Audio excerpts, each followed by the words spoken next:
This is the No Excuses Coaching Podcast with Ryan Montes and Alanna Banks, where we discuss the mindset, the attitude, and the strategies of elite coaching. Alanna, I've got a question for you, Okay. as I often like to begin these episodes with questions. Have you ever wanted to do something and you just felt like you couldn't for some reason? Yeah. Have you ever known that you could be doing things towards, like taking actions towards a goal, but you found yourself not doing those things? Definitely. Yeah. And finally, have you ever described that type of procrastination or that feeling as being stuck or feeling stuck? 100%. Yeah. 100%. Yeah. Yeah. I think, by the way, hi everyone. I think a lot of people have had that experience. Not I think, I know a lot of people have had that experience where the metaphor that they choose to attach to their experience of procrastination or not taking action is one of being stuck, feeling stuck, or some sort of stuckness.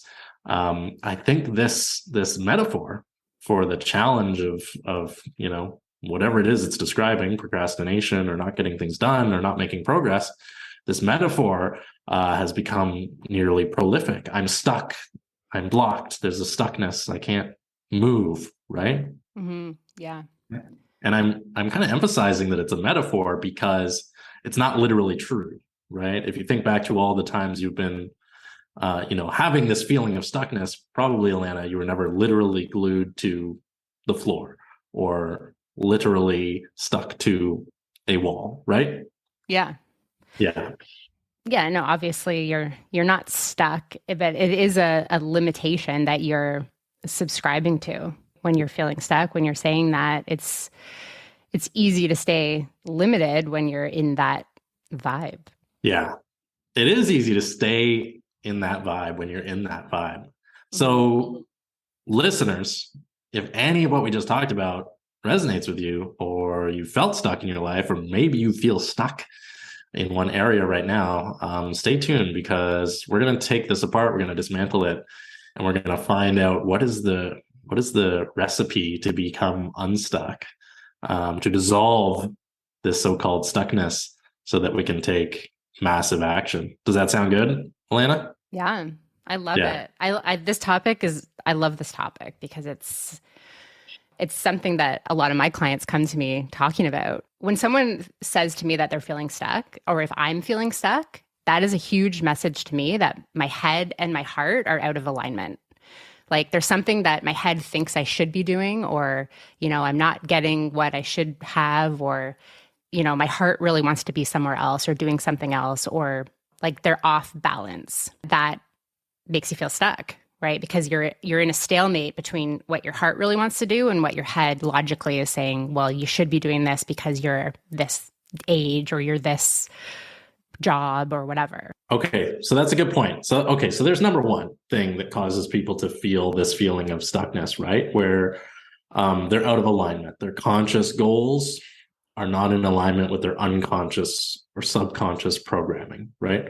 Yeah. The conscious goals are this level of freedom and success, but their subconscious programming is probably a whole bunch of shoulds. You should do this, you should do that, you shouldn't do this, you shouldn't do that. And that incongruence, I agree with you, can create that feeling that people describe as stuckness, right? Mm-hmm. Yeah, I think that's a big one. I think that's a big one, right? And that's one that like hypnotists, hypnotherapists, and coaches help people overcome a lot, because it's sometimes that's the thing, that being out of alignment that prevents people from taking action, right? That creates the feeling or enables the possibility for the feeling of stuckness, right? Yeah. So like sometimes it's just that awareness that is the breakthrough. And then you're just like, oh yeah, that's exactly what it is. And one of the questions that you can get there with is, what do you want? Like when you actually sit down with someone and you say, oh, you're feeling stuck. Okay. So what do you want? And they're just like, they know what they want. Everyone knows what they want, but it's that incongruence. right? Yeah. That keeps you from having what you want. Yeah. Do we have a specific example? I have many, but do you have one? um, Maybe from a client or a former client or even from your own life? yeah. Well, let's use the podcast as an example. I had the idea to start a podcast, and I wanted to ask you to do it together. And I was afraid of getting rejected, for example, right? So, and I think this is very common. Like, you could probably use this as a metaphor for any other area of your life, right? But I wanted to do the podcast, and I wanted to ask you if you wanted to do it together, but I wasn't sure, right? And so, but I listened to my intuition, because I had created a self-image of me being the person that goes with her intuition and takes action as a result. So, I'd already kind of up-leveled my self-image to be someone who is like, well, when I get these ideas, I'm going to ask, and who cares if I get rejected, right? Yeah. So I think that's an example of like where you could feel stuck, because I could have sat with that idea for months and not moved and not created the podcast and not, got to where we are now, and just kind of spun my wheels, kind of obsessing or, overthinking or wondering, should I go ahead with this? Should I not? I don't know. Even I even think back to when I was working in PR, when I was thinking like I wanted to start my own business, but I was like, should I quit? I don't have a safety net. Like, I'm going on mat leave. Like, what do I do? But then I just took the action, right? Like, I created a budget. We figured out, like, could we afford that? All the things. And then it happened. But I was in that stalemate position for a long time. Yeah. Like 7 years. So. Yeah. All right, cool. That's a couple of good examples there. Okay, so we've illustrated that inconsistency or incongruity between conscious desires and unconscious programming or subconscious limiting beliefs, whatever it is. The next big one that I think creates the stuckness or allows the feeling of stuckness to exist is overwhelm. Yeah. People feel overwhelmed. They want to accomplish something, but it's a large undertaking, right? It has many parts or steps or will be time consuming. And it feels like too much to even get started. I think when people, feel that sort of overwhelm, there's too much, then it's easier to stay in the stuckness and not take action. At least it seems easier to stay in the stuckness and not take action than to start taking action. And I think that's really common. Yeah. Right? That's really common. Yeah, like I like to think of that as like being busy. Like, people love to just be busy all the time, and that's their program. Like, they're just in that constant state of overwhelm and busy, and I've got to get these things done and everything. But really, in that kind of program, you're just really spinning your wheels because you're not getting anywhere. And I think when you're in overwhelm, you lack goals, because you kind of don't really know where you're going. You're just doing, and you lack a bit of direction. And so how do you overcome that overwhelm? Well, you figure out what you want and you start moving towards that goal. Yeah. What do you think of that? Yeah. I mean, I think that's exactly what it is. And we'll talk a little bit more about how to move past all these, but I just want to lay them out first, because there's three that I think I have in mind, and we touched on two of them. Mm-hmm. First one, as a recap, incongruence and programming.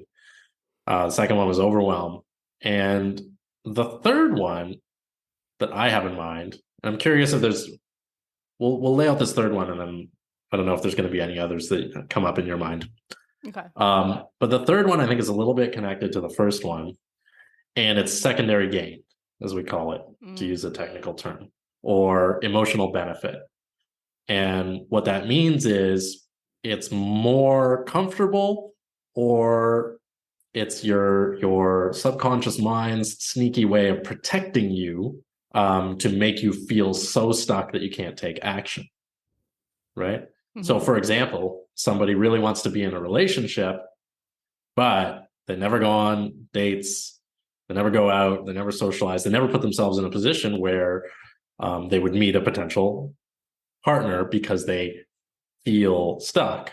Well, the secondary gain or the emotional benefit that they might not realize is being created is safety from rejection. Yeah. Because if somebody has, as I think most people do, if somebody has a strong fear of rejection, that might be and often will be more powerful than the towards goal of finding a partner, right? Yeah. And so the way that manifests, it's not like your subconscious mind sends you a little note that says you're afraid of rejection, therefore you're not going to have the energy to go out and date. No. It's much more subtle than that. You just feel stuck and you don't take action, right? Yeah. Thoughts on that one? Yeah. And then, you can just kind of suffer in your own fear, thinking like, oh, I'm not good enough. I'm not worthy of going out. I'm not, I have more fun by myself. Right. Like, I think you kind of, it's like a self-fulfilling prophecy. I think that's what they call it, or you call it, right? Where you just are like, even though I don't know if you consciously know that you're afraid of rejection. I think you do, but I think that you're just like, oh, I'm better, but you maybe mask it with like, oh, I'm better off, not putting myself out there because I feel safe in, where I'm at. You could like apply that to like starting a business too, where you're just like, oh, I'm better off just staying at my job because I have a secure paycheck every month. I have the routine, I have the schedule. I don't have to like make decisions or really think about a lot of things. So, I mean, it's the same: relationships, work, your health, your physical fitness, you know what I mean? Like it all happens. That secondary gain likes to keep you stuck. Yeah. Okay. So we've laid those three out. Those I think are the big ones that create the feeling of stuckness. Yeah. And then a couple. Yeah, go ahead. And then I have a couple. I would also like to add in, there's also these self-images, and we kind of touched on that a little bit, but this self-image that perpetuates that I'm stuck feeling as well. So if you are someone who is, who maybe is a lonely person or who likes to spend a lot of time by themselves, if you're someone who feels like they're not good enough, like they're not worthy, or, everyone else is better than you, then that's also going to keep you stuck because you're already kind of mired in this image of yourself that is not worthy of, putting yourself out there or trying something new or going after what you want. So it's just easier for you to stay stuck, like we were saying before, because it's more comfortable. Like that's your comfort zone, actually, is that feeling of stuck. And actually moving and getting out of that stuck place is new and uncomfortable and scary. And like, it's a huge leap of faith. And I think that's where a lot of self-image work comes in, right? Where you have to start changing what you're telling yourself and how you're speaking to yourself and how you view yourself so that you can get out of the quicksand. Yeah, that's another good one. And that one, the self-image, that one's connected to all three of the ones that we discussed earlier, but very specifically connected to the incongruence one, which is number one, and the emotional benefits or secondary gain, which is number three. Well, I think it's too, like, you're not trusting yourself, right? Because if we go back to that first one where you're out of alignment from your head to your heart, that means you don't trust yourself. You don't trust the decisions you're making. You don't trust the ideas that you have. You're not listening to your intuition. Yeah. And that's not woo-woo, right? Like a lot of people might listen to this and hear, oh, whatever, my head and heart are out of alignment. Like, what the heck does that mean? I get it. But really, it's like, when your head wants to do something and your heart, like your guts, want to do something else. Like a lot of people are so disconnected from their gut instinct because they've never trusted it from their childhood, right? Like we're going back to, that's the programming. And so the biggest shift for me in my life was when I shut that part of my brain down and said, no, we're not doing logic anymore. We're not only listening to the head. You've got to start listening to your heart, your gut, whatever, your intuition, whatever you want to call it. Because that part of you knows the answers. Like, you have all the answers. And we've had, I mean, if you go back to episode 1, we have a whole episode on your intuition. But yeah, that's all I'm going to say about that, because I could just go on about that forever. Yes. Yeah, or as you famously said last season, all you have to do is drop from your head down. I can't remember the full quote. It was very Yeah, all you have to do is drop down from your head into your heart, into your knowing. Into your knowing, yes. Right. And then the floodgates of money just open right up. We joke, but it's actually kind of true. Okay, or very true. All right. Couple of little ones. Okay. A couple of little sneaky ones that create stuckness or enable stuckness to occur. And I always remind people of this when they're talking to me about being stuck or being overwhelmed. And the thing is that we could go deeper on this, because if this, and I'm going to name them and they're going to seem super obvious, and it's common sense, but it's stuff that many high achievers, high performers, they fall into the trap of forgetting about these simple things, which could be a symptom of other, programming or incongruence or whatever, but we may as well just address them directly. If you're not taking care of your sleep, your nutrition, and your hydration, you're like 1,000 times more likely to experience this feeling of stuckness that people describe. If you're not sleeping consistent hours and for long enough, if you're not eating well and consistently and predictably, and if you're not always well hydrated, if any one of these or multiple of these are not happening, in my experience, in my opinion, and in my training, your likelihood of feeling stuck when you otherwise would not feel stuck is super high. Yeah. Yeah, I'm with you on that. Yeah, so important. That's the first check, I would say. If you're feeling frazzled, overwhelmed, like stressed to the max, like ask yourself, did I eat today? Yeah. Right? Did I have a good sleep last night? Yeah. Because those can just send you on a downward spiral. Yeah. For sure. Actually, okay, I've got a little sidebar. Yeah. A little self-check. My standard protocol, if somebody's feeling like emotionally unwell or stuck or overwhelmed or whatever, is to teach them the DHALT protocol, which is D-HALT, which is D stands for dehydrated. Are you dehydrated? Have you been? And when we're going through the DHALT protocol, I always advise people to think back over the last 72 hours, not the last 3 hours, as most people tend to do, the last 72 hours. So ask yourself, are you dehydrated? Have you been hydrating yourself well and normally for the last 3 days? Because if 2 days ago you had no water whatsoever, and the last 2 days you've been drinking water normally, you could be still feeling residual effects of dehydration, right? That you haven't recovered from yet, right? So we're always thinking 3 days. H stands for hungry. Have over the past 3 days you eaten normally, consistently, and nothing like way out of the ordinary for you, right? I'm going to bang these off quickly. A stands for angry. Is there something that's troubling you that you're choosing to ignore rather than deal with, right? Mm-hmm. Because that just creates an open loop, and negative emotions running in the background can be burdensome. L stands for lonely or tired. Are you lonely or tired? Have you been lacking in human connection or rest in the last 72 hours? Sorry, lonely or bored. Lonely or bored. Yeah. L stands for lonely or bored, meaning unstimulated, either via connection or whatever stimulus. And the T is tired.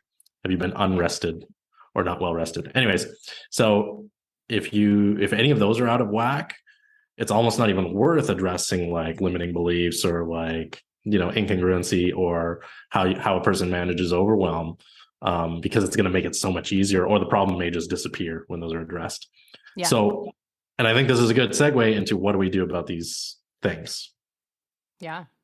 So let's go through our tips, and we can go through the 3 kind of causes of stuckness that we addressed in the first half of the episode, and maybe discuss one by one how to address them. Number 1 was incongruence between conscious goals, conscious desires, and unconscious programming. So, Alanna, what do we? You're the hypnotist. What do we do about that? Well, when you're feeling incongruent, you need to stop and just ask yourself, what do I want? You need to listen to yourself, like listen to your intuition. So, what I would recommend is just sit and be quiet. I think Yeah. many people spend so much time being busy and frazzled and doing and, trying to figure things out and forcing it and all the things. You just need to surrender. I mean, it sounds so simple, but it's very difficult if you're the type of person who's always going, doing the things. Like, you really just need to take a chill pill. So go and sit with nothing. Yeah. And a lot of times I have clients that will come to me feeling overwhelmed. And one of my taskings for them is to sit in a room with nothing for 1 hour. No music, no pen, paper, no food, no water, nothing. Just sit, and you're not allowed to lie down. That's the other rule that I give them. Because you'll fall asleep.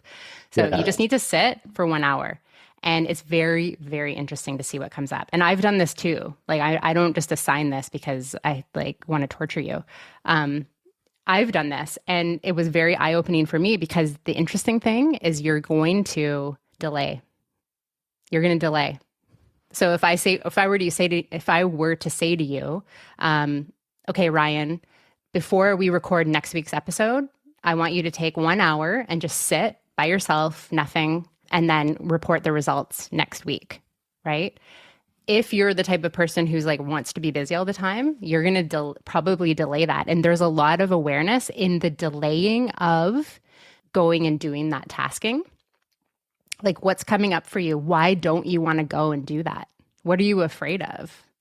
Why don't you want to sit by yourself? Like, are you think you're going to do it wrong? Do you think you're going to be bored? Do you think nothing's going to come of it? Do you think it's silly? Like, there's so much awareness that comes from even the preamble to getting there. It's so cool. I love it. And then once you are there, there's so much stuff that comes up for you. And then when you're done, you can go and write it all out. And that's important too. I was having a conversation with someone this morning about this, where they were just like, I'm not able to sleep. I'm waking up at 3 a.m. and I'm like, just kind of like going over all these things. And I was like, honestly, what I do in those situations is I get up and I just write it out. Like, you got to get it out. Mm-hmm. Because when it's just in your mind, it's just going to roll around and it just becomes this like loop, right? Like this infinite loop of like, well, this and that. And like, you can't figure it out. But once you spit it out onto a piece of paper, then it starts to make sense. Yeah. Right. Yeah. So that's kind of like a long answer to that question. Long, very specific one thing. Yeah. No, and that's actually a good exercise, right? Because what'll happen is, in my opinion, what's going to happen is if a person removes stimulus and basically creates empty space, first their conscious mind is going to chatter a lot.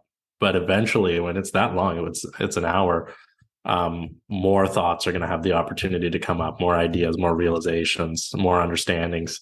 And it'll be interesting to see what comes up, especially if a person goes into that hour with the intent of understanding a specific pattern, or the intent of understanding, like, for example, stuckness. Mm-hmm. Like if they go into this 1 hour of silence and free of stimulation with the intent of, just being open to what realizations they might have about stuckness, something's going to come up. Oh yeah. It's sort of like, when you're out for a jog, or you're standing in the shower, and there's literally, you don't have the opportunity to be distracted by smartphones or television or conversation with other people. Finally, there's a space that's created where your unconscious mind can let spill some information that you may not normally have in your conscious awareness. So that's a good tip. That's a good exercise. Yeah. I mean, that's like a really specific one, but the other one really is just like relax. Go watch a movie, relax. Go read, or maybe not read, but like go and do something that is fun. Like go have fun, right? Like that's another assignment. Because oftentimes if you're in that like overwhelmed space, or no, we're not talking about overwhelm. We're talking about like that intuition. You're going against it. But I guess let's move into the overwhelm. go and have fun. If you're feeling overwhelmed, just drop everything, close the door, and go do something that brings you joy. Or go take a nap, Yeah. or, play with your kids, or, go for a drive, go do something else and get your mind off of it. And then chances are the overwhelm will dissipate and you may solve a problem, Yeah. right? Um, yeah. I think if the overwhelm is connected to what feels like an insurmountable problem, taking a break, taking a step back, or doing something that brings you joy will be very, very, very useful. Yeah. I think if the overwhelm that's causing the stuckness is connected more so to just like what seems like an insurmountable number of tasks or workload. Like if it's not necessarily a specific problem that hasn't been solved, it's just like the overwhelm of too much to do. Mm. Stepping away from it may or may not be highly effective unless you've first consciously made an effort to chunk down. So the remedy from the NLP world would be if a person's experiencing overwhelm, the very first thing we suspect is that they're just thinking at a high chunk level, right? It's like that funny meme where it's like, how do you draw an owl? And it's like, you draw the outline and then the next one, the owl is just completely illustrated in fine detail. Well, no, there's like way more steps in between. It's like, how do I start a business? It's not like, okay, today I have no business and tomorrow I have a 6-figure coaching business. It's like, okay, today I have no business. Tomorrow I'm going to start an Instagram page and a Facebook page. The day after that, I'm going to research training. The day after that, I'm going to do. So, the NLP official remedy and my official remedy for overwhelm specifically is break things down into baby steps, right? Yeah. And then don't even consider steps 2 through 99. Just look at step 1 and ask yourself, how can I do this now today? Mm-hmm. And if the answer is I can't, then break step 1 down into step 1A, 1B, 1C, 1D, 1E until it's tiny enough that it feels easy. Yeah. Right? So two good solutions there, right? Mm-hmm. Sorry, go ahead. The question you could ask yourself to kind of get there, to chunk down, is like, what's preventing me from doing this task, right? Or this thing? And then ask yourself, like, why is that a problem? And then, that's how you can kind of move through. It's a lot easier when you're doing it with someone who's coaching you. Yeah. FYI, call me. Hear that, listeners? All right. So we got to be mindful of time. So yes. we got one more to discuss. And that is emotional benefit and secondary gain. So this is where your subconscious mind is attempting to protect you by keeping you in your comfort zone, when this may actually not be protecting you from anything other than growth, right? So it's a little bit tricky, right? Yeah. So, and the example that we had earlier was like the person who wants to find a relationship but refuses to leave their house or date anybody or anything like that, right? Yeah. That's a very clear protective mechanism working the way it should. What do you think's the solution there? I don't know. What's coming up for me is like letting go and forgiving yourself first. Yeah. Like really looking at it and being like, okay, how am I benefiting from this? And am I really benefiting from this? And then, doing some forgiveness work around that, I think, and just letting go of like that self-image. Yeah. I know that sounds very like abstract and like chunked up, I guess you could say. Yeah. Or this could also be shadow work too, I think. But yeah, like really doing some dark night of the soul. Is that what they call it? Like deep diving into like your insecurities and being like, well, what's the worst that's going to happen if I put myself out there? Am I going to die? No. Am I going to lose everything? No. Chances are no. Like, and then go to, well, what if I do go out and I do meet someone and it's amazing and turns into this amazing thing, right? So like flipping your mindset to possibilities, flipping your mindset to what if thinking is going to also be really helpful. What if thinking, yeah.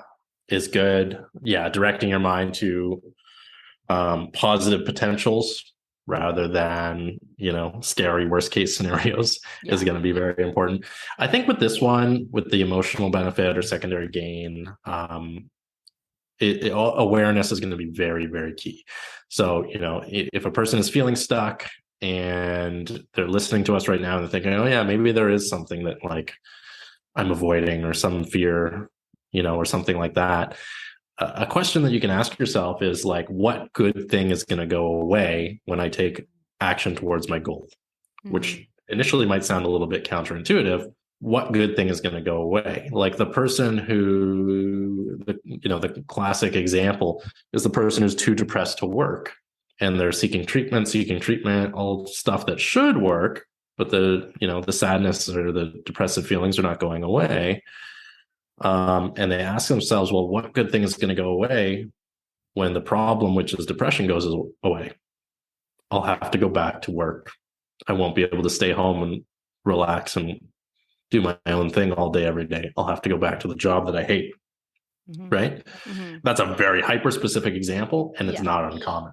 Right? Same thing with the person who's afraid to date. What good thing is going to go away if I go out and seek a partner?